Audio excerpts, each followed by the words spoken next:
Good morning, faithful viewers. Chris with Chriscountry. I'm back after a little over a year and a half off the air now.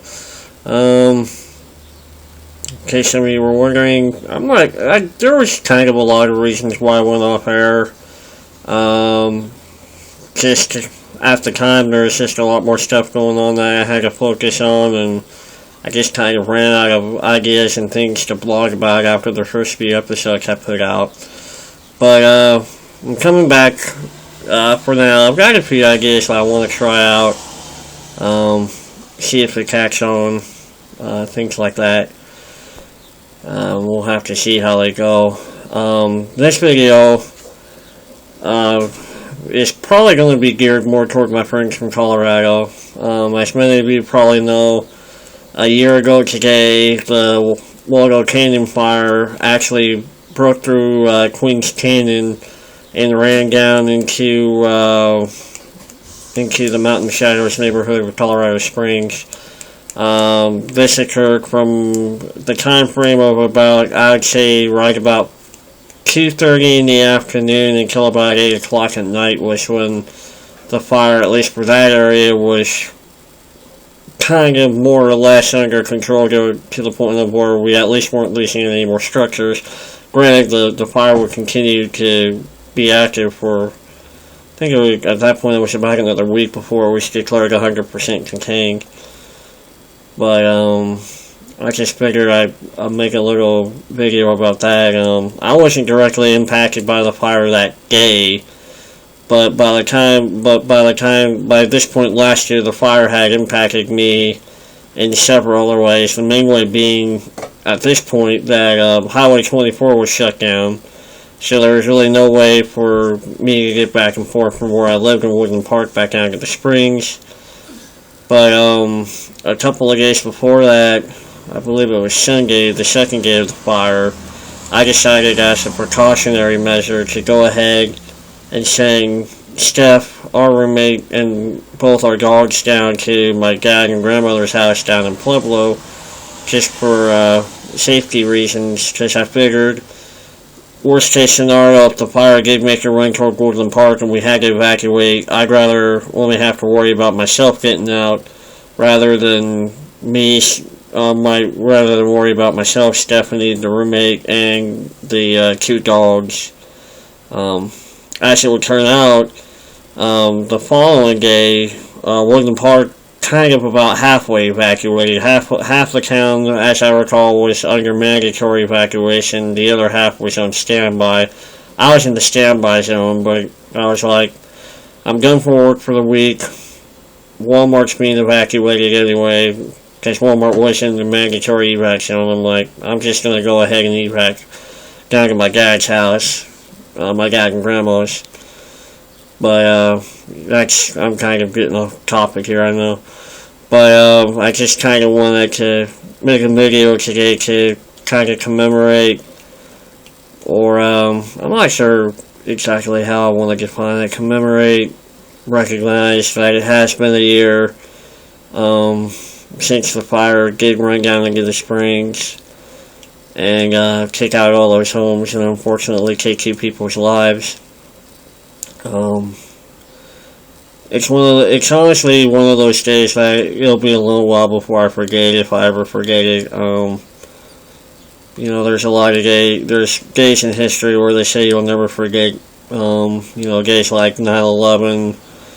For me, the day the space shuttle fell apart, the space shuttle to Columbia, I should say. But that particular day, I'll also never forget.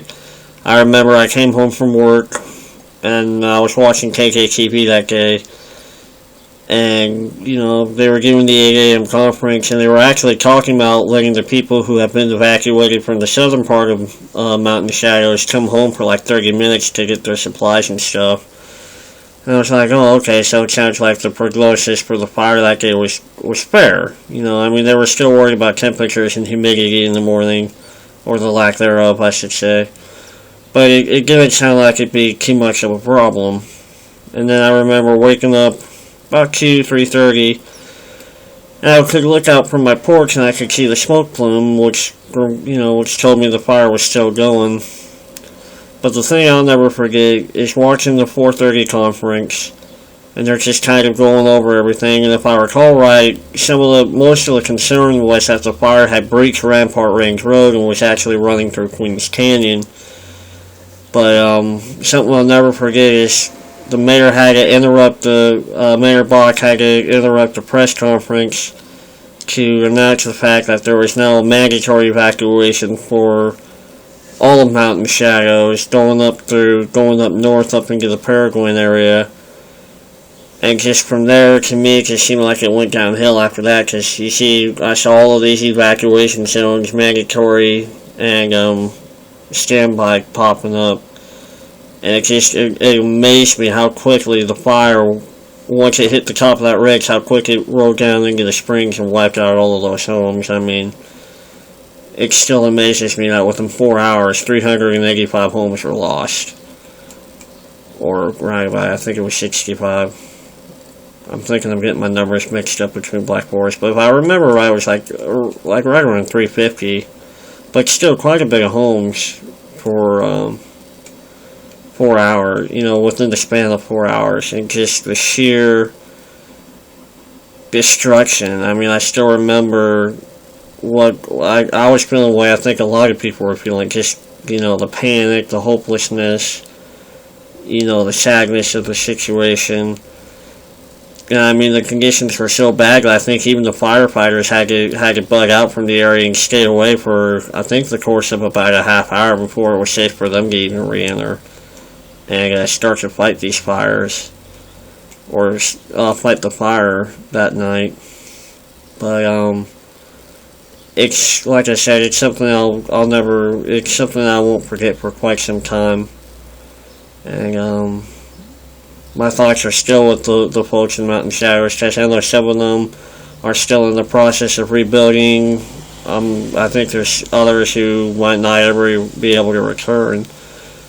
And what saddens me is you go not even a year later to the Black Forest fire, which just now recently got 100% containment. And what amazed me the most was that fire, it took even less time to wipe out more homes. I mean, last year we lost, last year there was 350, and the Black Forest fire just took a little over 500 in a matter of not even a week, I don't think. But, and unfortunately this time, last year for Waldo Canyon I was in Woodland Park, and this year we actually reside in Ohio now, my wife and I. And it's just, it amazes me, the destruction and how it can change so many people's lives in a matter of days. You go from kind of having a normal livelihood to having almost everything taken away. But I just wanted to make this video to just kind of commemorate it and recognize it, and just kind of put in my own memories. I know I wasn't really directly impacted by the Waldo Canyon fire, but I was close enough to it and affected enough by it that I think it'll be some time before, I can really start to forget it per se. And like I said, I don't think I'll ever be able to forget it. But that's just my thoughts. Feel free to comment, and feel free to comment, and of course, feel free to subscribe to my YouTube channel. It's been kind of my personal YouTube channel, but it'll also be where all of my Chriscountry videos will be coming out. I still also have my Facebook page. I think you just need to look up Chriscountry on Facebook, and that should bring you to the page for my little program here. But again, I'm Chris for Chriscountry. Feel free to rate, comment, and subscribe. And we'll catch you all soon, hopefully with some more videos. Thanks.